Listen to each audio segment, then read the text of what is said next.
Hello, welcome, I'm Gabriel, and this is an experiment. So, I have always wanted to start a booktube channel, but I've always had the usual excuses or the common sense that prevents people from becoming YouTubers, but, you know, we're a few months into quarantine and I've lost a good deal of sanity, and I am suffering from delusions of grandeur. And so I think that right now is just the perfect time to start this channel. Now, about this video, I know that saying, these are all the books I read in quarantine, implies that quarantine is over. And believe me, I am well aware that Miss Rona has not left the chat, but I have recently entered the workforce. I got a job, I'm leaving my house every day, and so for me, quarantine is basically over. For the sake of this video, I'm going to be talking about all the books I read starting in March when school was cancelled until mid-June, the day that I started my new job. So, first off, I read War and Peace by Leo Tolstoy. I knew that I was going to have a lot of free time, and I just wanted to read the longest book that I have. And it is just a monster. Basically, War and Peace is about the Napoleonic Wars as experienced by several aristocratic Russian families. I loved the peace parts most of all, you know, the party scenes, the family drama, all the intricate relationships. Also, there's a section in the middle of this book which was the inspiration for the musical Natasha, Pierre, and the Great Comet of 1812, composed by Dave Malloy.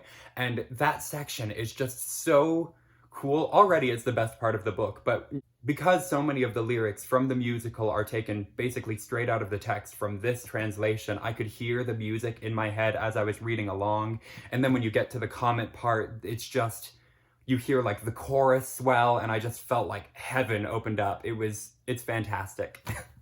Okay, so I found the war parts of this book to be pretty astonishingly dull. Every time they talked about like this army moving to this hill and this messenger taking a letter to this general, I just could feel my very few brain cells dying. I pretty much completely checked out of most of those, except for near the end, there's a scene, the Battle of Botons, which is experienced through Pierre's eyes, and so I think that because it is not being experienced by a soldier, it's just so exciting, because the best parts of this book are seeing how war affects the lives of civilians. In the second half of this book, there are also just major, like, essay interjections, which are kind of just Tolstoy, like, philosophizing about the meaning of life and war and how we record history, and a lot of it went over my head. A good amount of this book is just too smart for me, and I think that part of the reason that I struggled with it was because I read it really fast, and I think that I would appreciate this book more if I took more time with it.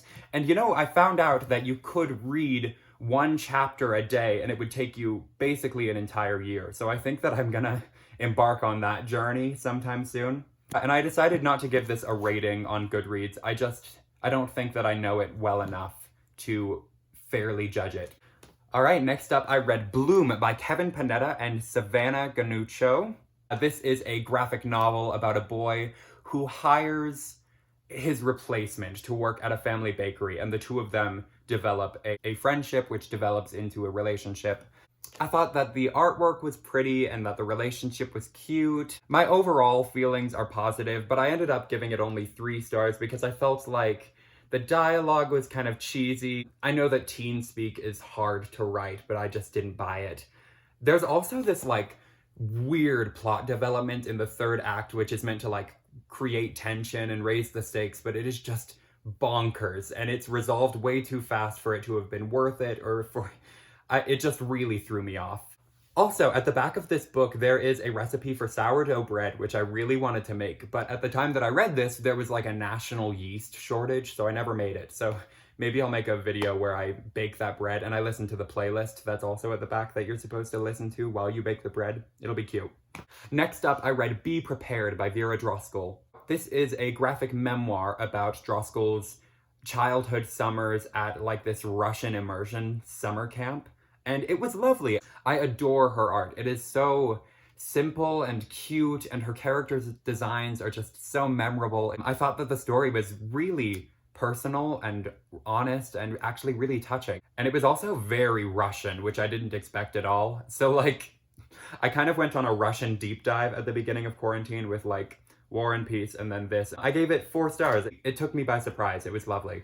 Next up, I read The Lover's Dictionary by David Levithan. It is a love story about 2 people living in New York in the 21st century, told through little vignettes, which are framed as the definitions to words.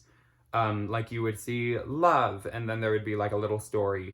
I thought that some of the scenes were really moving and charming, and others were kind of corny, and I just didn't connect with it. I gave it 3 stars. Next up, we have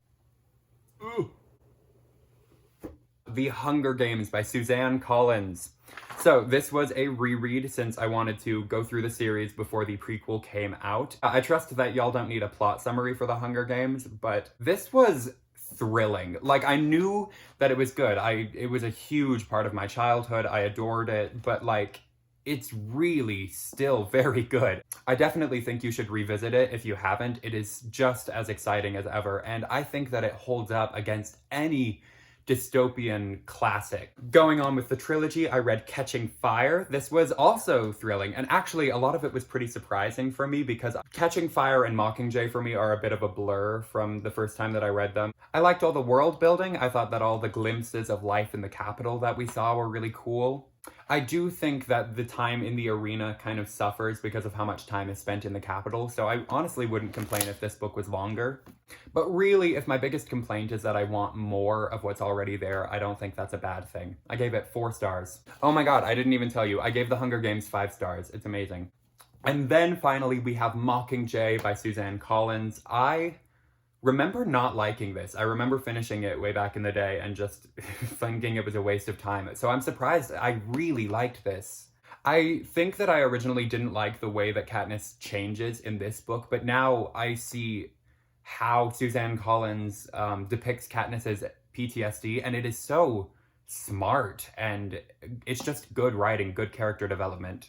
And a lot of people complain about how the love triangle takes center stage in this book, and I can see why that's kind of annoying, but really this is the first time that we're not in the arena, and so Katniss is able to think about what she wants with her life beyond just surviving the next few weeks. So I didn't have a problem with that.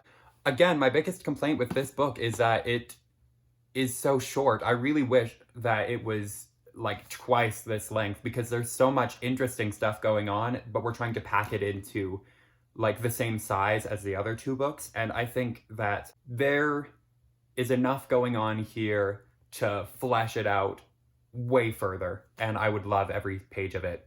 I also gave this one 4 stars. So overall, this series holds up just remarkably well. I think they are fantastic, not only for young readers, but for everyone. And I think that this series is going to be around for a very, very long time. Next up, we have Love Letters to the Dead by Ava Delaira. So this is a book that I was going to get rid of. I was unhauling a bunch of stuff that I just figured I was never going to read. But, you know, I was kind of on a YA kick, and I was like, oh, this might be fun.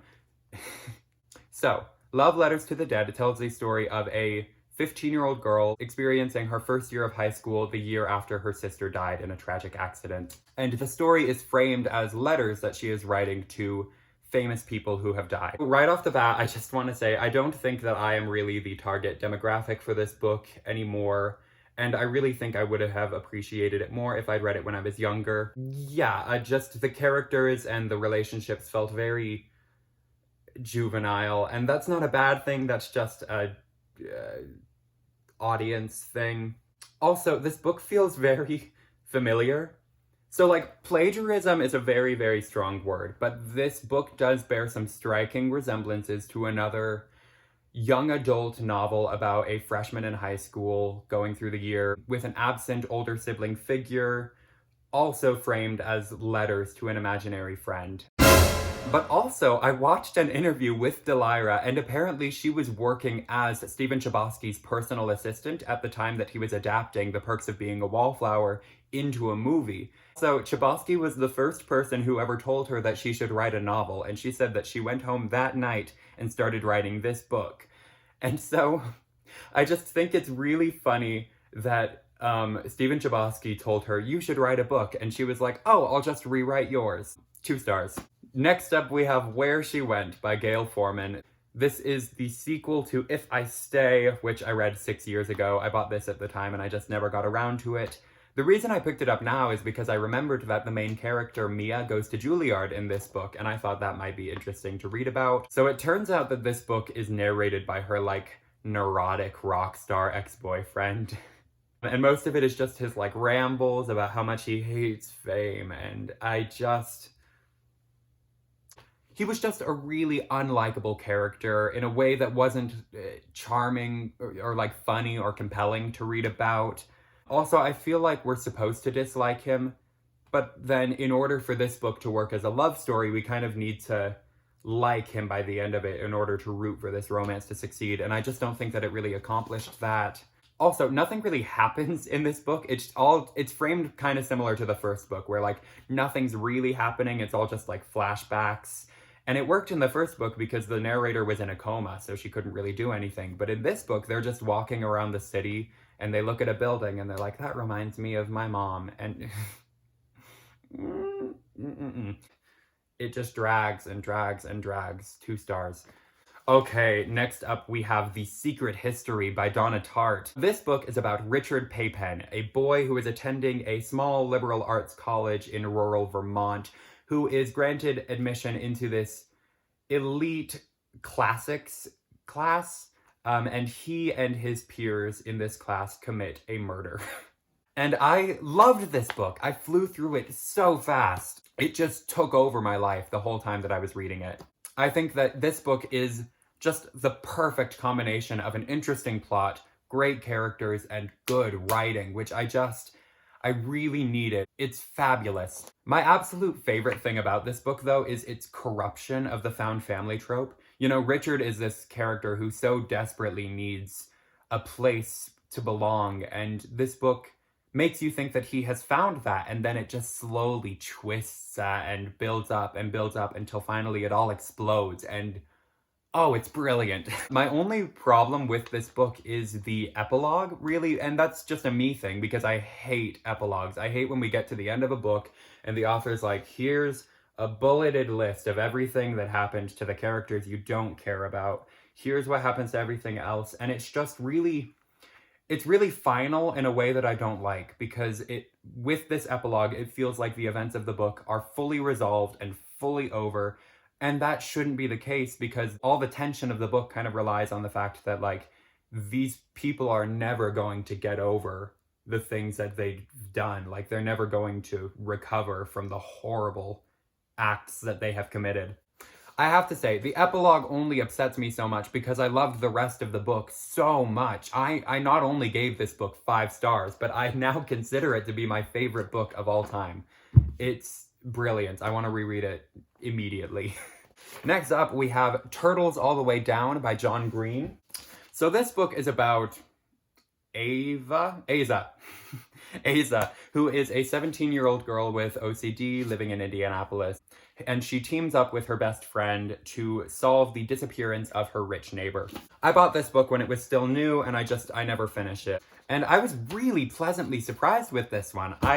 Because I DNF'd it the first time, I did not expect to enjoy it so much, but I thought that Aza's narration was so interesting, especially the ways that her OCD impacted that narration. And I think that her thought spirals are some of John Green's best writing. It's just fantastic. I also really enjoyed how this story dealt with class, because you see this, like, excessively wealthy man, but then you also have Aza, who is very solidly middle class, and then you have her best friend, who is of a lower economic standing than Aza. And I think that the conversations between them as friends about class are so vital. Not enough stories point out the fact that if you grow up in a house where you have a laptop, or where you can get braces, or where you get your own car when you're 16, that is an immense privilege. That conversation was, oh no!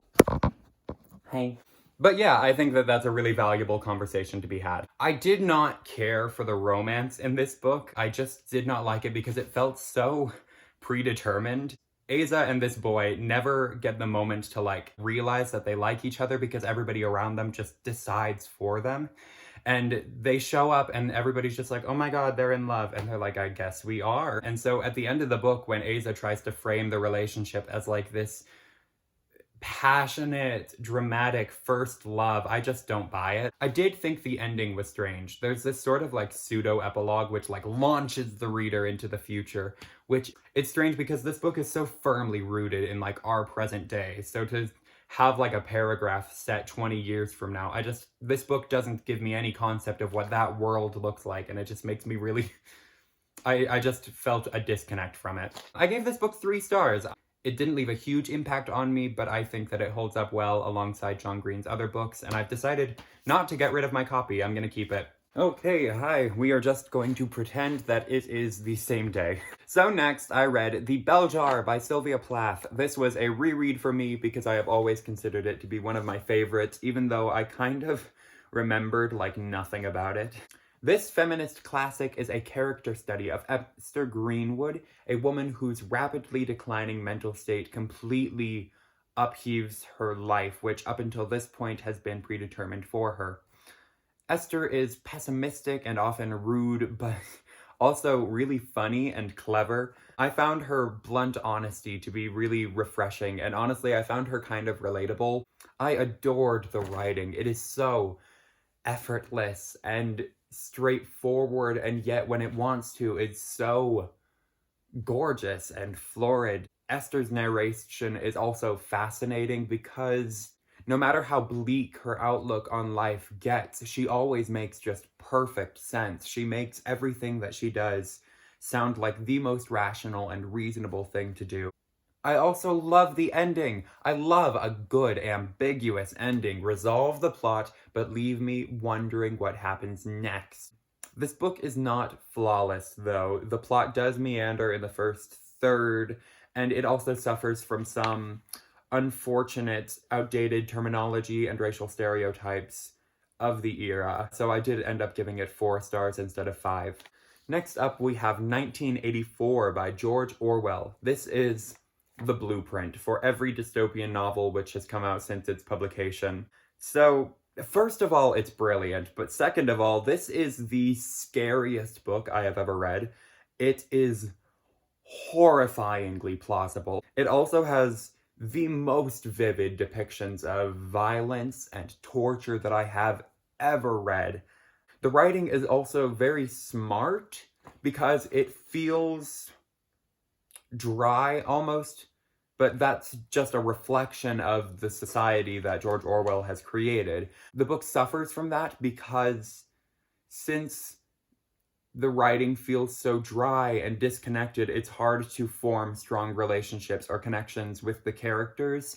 And on one hand, that's brilliant because like you can't form relationships or connections because this world doesn't allow these characters the language to do that.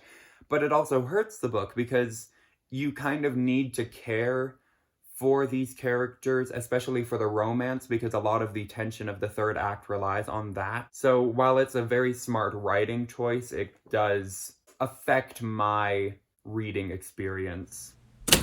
Then I read Circe by Madeline Miller. This book is about Circe, the goddess from Greek mythology known for turning men into pigs. And I adored this. Again, it's just exactly the book that I needed right now. Miller's writing is just gorgeous. It is so simple and straightforward when it needs to be, but it also maintains this like grand epic scale, and it just moves.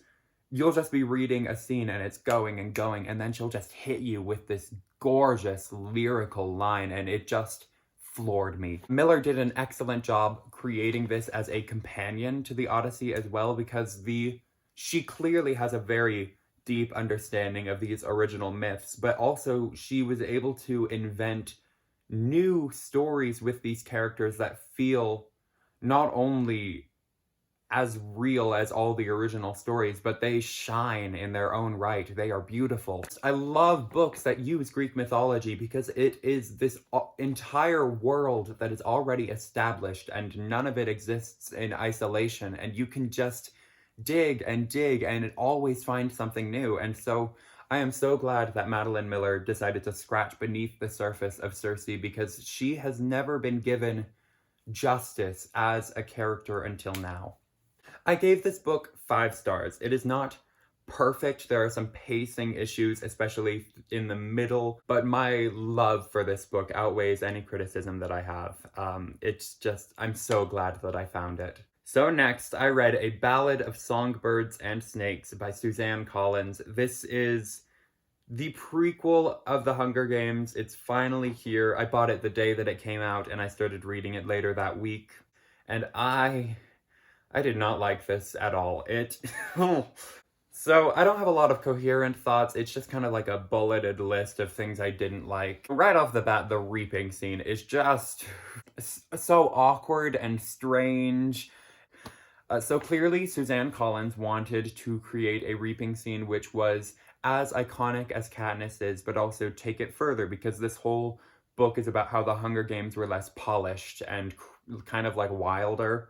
I understand that, but the decision to have Lucy Gray, the District 12 tribute, grab the microphone and run around the stage singing like it's a rock concert was so weird. And when I realized what was happening, I audibly said, like, oh no. Also, the Hunger Games trilogy is really, really good at cliffhangers. Every chapter ends on this really fantastic cliffhanger, and this book tries to do that, but because Coriolanus is a capital citizen, he's not in the arena, and so the stakes are way lower, and so the plot twists kind of suck. There's one where he's like, oh, we're in the monkey cage at the zoo! And then there's one where he's like, we are getting evicted. It's lame. So as far as the actual writing goes, the syntax feels different here. The Hunger Games trilogy is so straightforward and well-paced and just fast, and this book just drags and drags, and there's nothing going on, but it's 500 pages. Ugh. Also, the romance element of this book is horrible.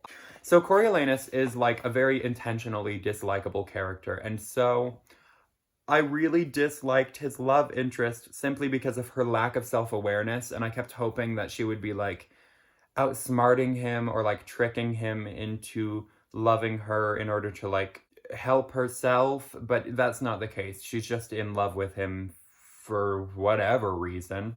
On a more positive note, I enjoyed seeing the ways that this world became what we know it in the later series. There are a lot of really clever ways that the original trilogy is set up by this book. And there are also some really interesting conversations about human nature in this book, and honestly, I would have preferred a lot more of those discussions than, like, YA romance. Also, this is a random side note, but the character Lucy Gray keeps eating flowers, and I don't know what that's about. I gave this 2 stars. So next up, I read A Little Life by Hanya Yanagihara. This book follows 4 college friends, Jude, JB, Willem, and Malcolm, as they navigate their lives and careers in New York City. It is 800 pages, notoriously sad, and it was a journey. If you Google like books that will make you cry, this is kind of the first one that's gonna come up. And so I read it because of that, because I don't cry very often, especially over fiction. So I wanted to feel something. It is devastating to a point that is torturous, and I loved it. So at the beginning, I was really not liking this book. Her sentences are very crowded, and that's like a stylistic choice, but it just took me a while to get used to it. Luckily, this book is so long that by the time that I got used to her style, I still had like 600 pages left. The timeline of this book also takes some getting used to. So it is set in like this eternal present day. The plot takes place over several decades, but everything reads like it's happening basically like right now. Early on, I was really annoyed by that because I'm used to books giving me cultural landmarks to really tether me to it, but I also actually think that this is really smart because it means that the book is never going to be dated. This book is never going to feel irrelevant or outdated. It always feels present, and it always feels like it is happening right now, and that's important because this book has a lot of flashbacks, and those flashbacks being set in the same kind of present as the future scenes, it maintains the tension throughout the entire book. Also, I have never cared so much about characters in my life. Yanagihara understands people to such as individuals so well, and she just works their backstories masterfully. And then once you're invested, the entire plot hinges on your desire to save Jude, and it does that fantastically. This book was clearly written to be as sad as possible. She wrote it to be as painful a reading experience as she could, and that would be really manipulative, and I would dislike it if it weren't also so good. This book is fantastic. I also think that because the book is so dark, the moments of happiness just shine so much more, and I think that's why I like sad books, is because those moments of happiness are so joyous. In the end, I gave it 4 stars, but this book kind of took over my life. For a full week after I finished it, I couldn't think about anything else. It was just this book, like all day, every day, watching every interview of Yanagihara I could find, revisiting certain passages from it. It was just all I could think about. So I changed my rating to 5 stars. I think that a book with that much power over me deserves 5 stars. So like I said, A Little Life took over my life, and I honestly didn't want to read anything else, so I just decided to read what is basically the same book. It's another 800-page, like, tragic New York novel. I read The Goldfinch by Donna Tartt. So before I get into it, I want to say that I went into this with pretty astronomically high hopes. You know, Donna Tartt wrote my new favorite book of all time, but I was unsatisfied with the ending of that one, and I've already seen the Goldfinch movie, and I know that I like it, so I figured that this book would probably take the new favorite spot. So imagine my disappointment when I didn't like it. The Goldfinch is about Theodore Decker, a young boy who steals a painting from the Metropolitan Museum of Art when he and his mother experience a terrorist attack.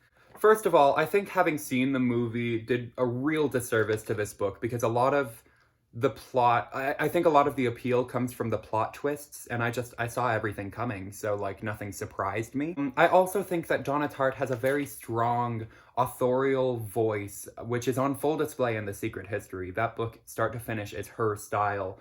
But in this book, she's a lot more focused on giving Theo his own voice, and I just didn't really like who that was. His voice is very like crass and abrasive, whereas hers is very like literary and rich, and it did not mesh for me. There were also clashing like vibes. So this book is trying to be a lot of things. There's this like high society New York, like furniture restoration, dark academia, like art museums, art theft. But then there's also like this white trash Vegas gambling, like pills and poppers, like. Not to say that not both of those vibes aren't interesting concepts in their own right. I just didn't think that they came together very well in this book. This book took me 3 weeks to finish, which is insane. It took me 3 weeks to finish War and Peace, but I significantly upped my reading pace throughout quarantine. So by the time that I got to this, I should have finished it in at least a week, because I finished A Little Life, which is almost 100 pages longer, in 4 days. Yeah, I still think that Donna Tartt's writing is fantastic, and it absolutely shines through in parts of this book, especially through the side characters. I loved the Barber family, and I loved Hobie, but Theo was just not the voice that I wanted to experience this story through. I gave this 3 stars, even though I largely disliked it, because of course, there is still some literary merit to it. Like, it won a Pulitzer. It's very clearly a solid novel.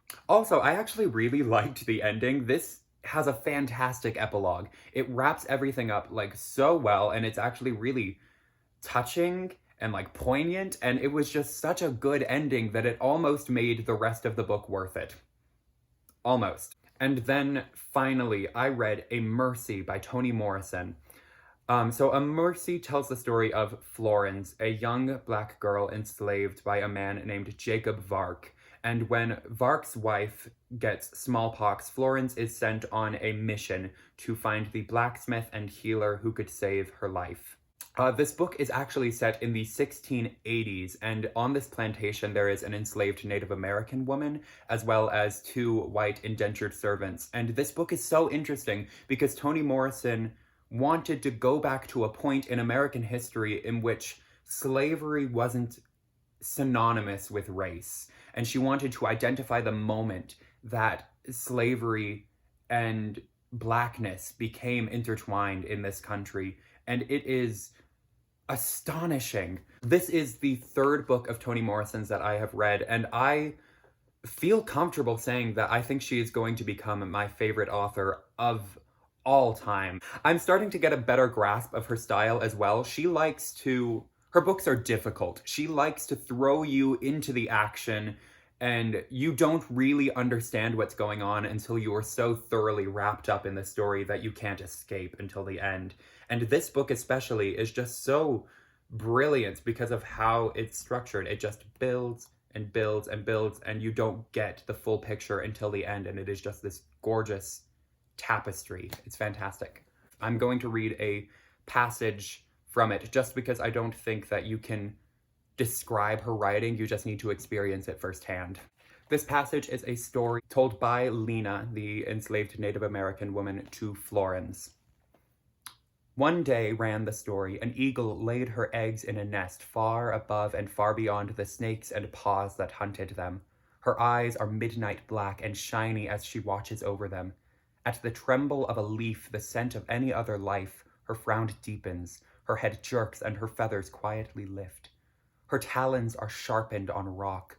Her beak is like the scythe of a war god. She is fierce, protecting her borning young. But one thing she cannot defend against, the evil thoughts of man. One day a traveler climbs a mountain nearby. He stands at its summit, admiring all he sees below him. The turquoise lake, the eternal hemlocks, the starlings sailing into clouds cut by rainbow. The traveler laughs at the beauty, saying, "This is perfect. This is mine." And the word swells, booming like thunder into valleys, over acres of primrose and mallow. Creatures come out of caves wondering what it means. Mine, mine, mine. The shells of the eagle's eggs quiver, and one even cracks. The eagle swivels her head to find the source of the strange, meaningless thunder, the incomprehensible sound. Spotting the traveler, she swoops down to claw away his laugh and his unnatural sound. But the traveler, under attack, raises his stick and strikes her wing with all his strength. Screaming, she falls and falls over the turquoise lake, beyond the eternal hemlocks, down through the clouds cut by rainbow. Screaming, screaming, she is carried away by wind instead of wing. Then Florence would whisper, "Where is she now?" "Still falling," Lena would answer. "She is falling forever." Florence barely breathes. "And the eggs?" she asks. "They hatch alone," says Lena. "Do they live?" Florence's whispering is urgent. "We have," says Lena. Doesn't that just make you lose your mind? That is the kind of writing that makes me want to become an English teacher so I can force other people to read it.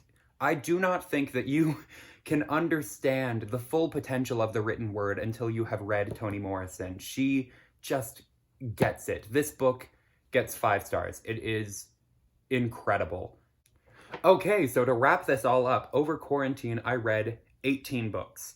Of those 18, 5 were 5 stars, 5 were 4 stars, 4 were 3 stars, 3 were 2 stars, and 1 I decided not to rate. This was a really successful experiment for me. I feel like I am finally back into the habit of reading consistently, and I haven't been for a very, very long time. But looking at the pile of books in front of me, there's a problem. So of these 18 books that I read, only 3 were written by authors of color, and only 1 was written by a Black author, and that is unacceptable. Throughout the past few months, I've mostly been reading through my backlist of books that I just purchased in the past, and now that I have finally cut out a significant portion of those from my shelf, I can finally start to go back to bookstores and make new purchases, and I am so excited to discover all of the incredible, diverse stories that I know that I have been missing out on. And I am going to make much more of a conscious effort to consume diverse content and not just books written by, like, old white men from 100 years ago or, like, white women.